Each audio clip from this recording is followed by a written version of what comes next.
Olá, eu sou o Dr. Cláudio Guimarães, eu sou médico urologista e andrologista. Hoje eu vou falar para vocês sobre um assunto bem legal. Por que a minha testosterona não está funcionando? Mas antes, não se esqueça de curtir o vídeo, se inscrever no canal, deixar seus comentários aqui para que eu possa respondê-los depois. A gente sabe que a testosterona ela vai caindo com o decorrer do tempo, né? Essa queda ela começa mais ou menos com 30, 40 anos de idade, né? A gente percebe até pelo nosso metabolismo, né? A gente tem que começar a fazer dieta a partir dos 30 anos porque os níveis de testosterona, o nosso metabolismo fica muito lento, né? E isso se reflete aí nos níveis de testosterona que começam a cair a partir dos 35 anos, mais ou menos, né? A gente sabe que a testosterona ela tende a cair mais ou menos 1% ao ano e a testosterona livre 2% ao ano e o SHBG começa a subir também. Esses pacientes geralmente aí, quando começam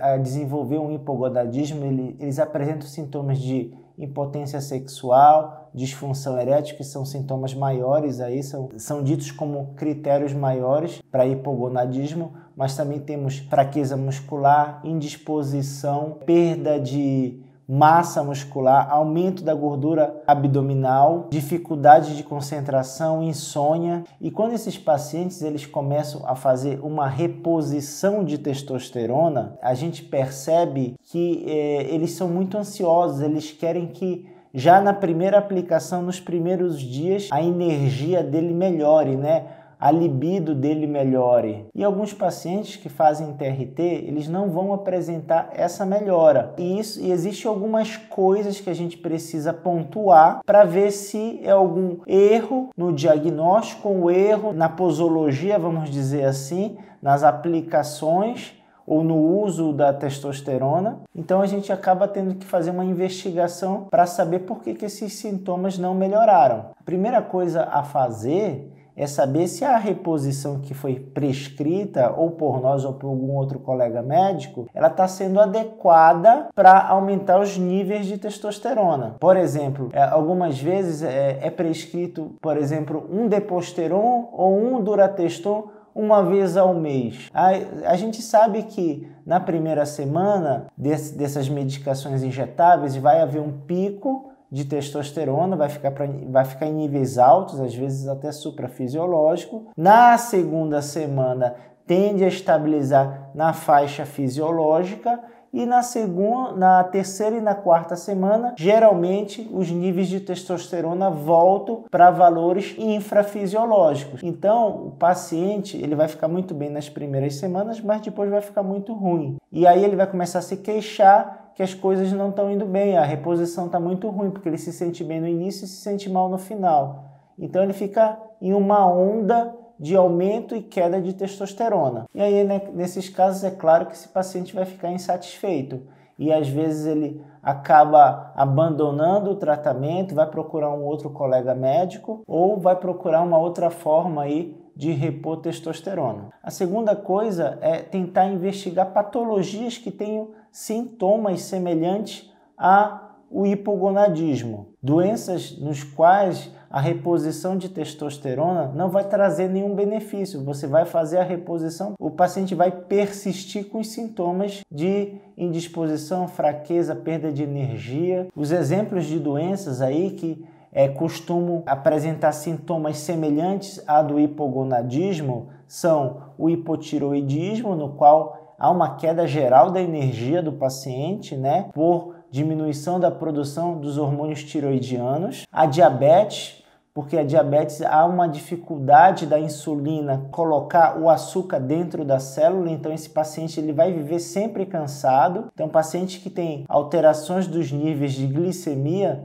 no sangue e faz uma reposição, dificilmente eles melhoram. Você tem que compensar a parte da resistência insulínica. Outra situação é paciente que tem anemia, é aqueles pacientes que vivem cansados o tempo todo, vivem sonolento, queixam-se de baixa energia. Então, precisa se investigar por que esse paciente está com anemia, né? Se o paciente é um pouco mais idoso, vale a pena fazer a procura de sangue oculto nas fezes, uma colonoscopia, uma endoscopia, e entender por que esse paciente está com uma diminuição dos glóbulos vermelhos do sangue. A apneia do sono também, o paciente ele dorme mal, então ele vai passar o dia inteiro cansado. Talvez ele corrigir essa apneia do sono, passando num especialista do sono, ele vá melhorar esses sintomas de cansaço, fraqueza e indisposição. E aí talvez nem precise fazer uma reposição de testosterona. Depressão, medicamentos que são usados para tratamento de depressão, eles derrubam a libido, derrubam a energia do paciente, o paciente vive cansado. Então, a gente tem que tomar cuidado, sempre perguntar se esse paciente ele tem algum quadro, um histórico depressivo, ou ele faz uso de medicamentos para depressão, porque os sintomas se confundem muito com as do hipogonadismo. Fibromialgia, doenças cardíacas, infecções também podem causar com queda da energia, cansaço, indisposição. A gente sempre tem que pesquisar doenças como um todo. Às vezes o paciente aí, ele está com uma testosterona aí no limite inferior de normalidade. Esse paciente, ele faz uso de algum medicamento antidepressivo. Os medicamentos antidepressivos, eles afetam tanto a parte de libido como a disposição do paciente. Então, esse paciente às vezes chega no consultório achando que o problema é a testosterona, mas não. O problema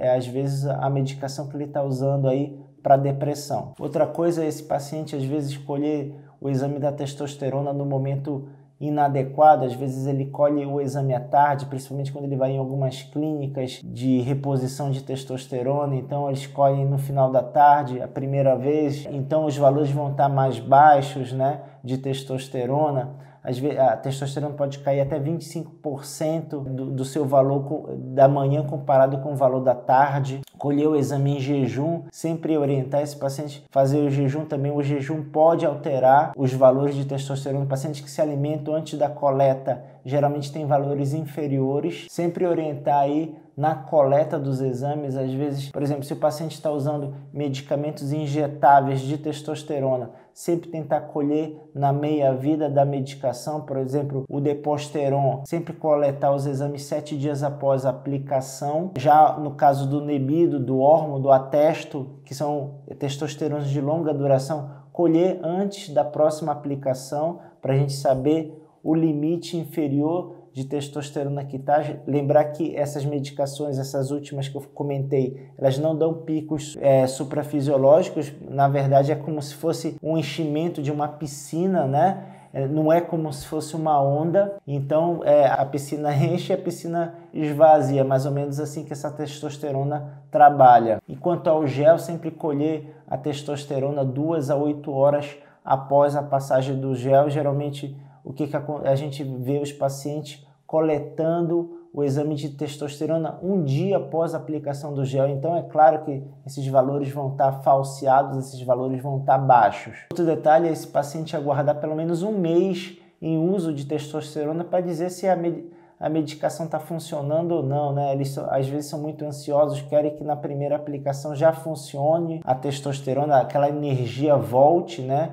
Então não é bem assim que acontece, às vezes demora mais um tempo aí para isso ocorrer. E só comentar também que pacientes que já fazem TRT, ele geralmente o sintoma sexual ele perde um pouco a importância. Geralmente a questão de disposição e força muscular e energia são os sintomas mais prevalentes em pacientes que já fazem TRT. Isso já foi mostrado em alguns trabalhos, principalmente trabalhos onde se usa implantes subcutâneos de testosterona. Bem, espero que vocês tenham gostado do vídeo. Eu vou deixar um outro vídeo aqui referente a Nebido para vocês. Aguardo vocês no próximo vídeo.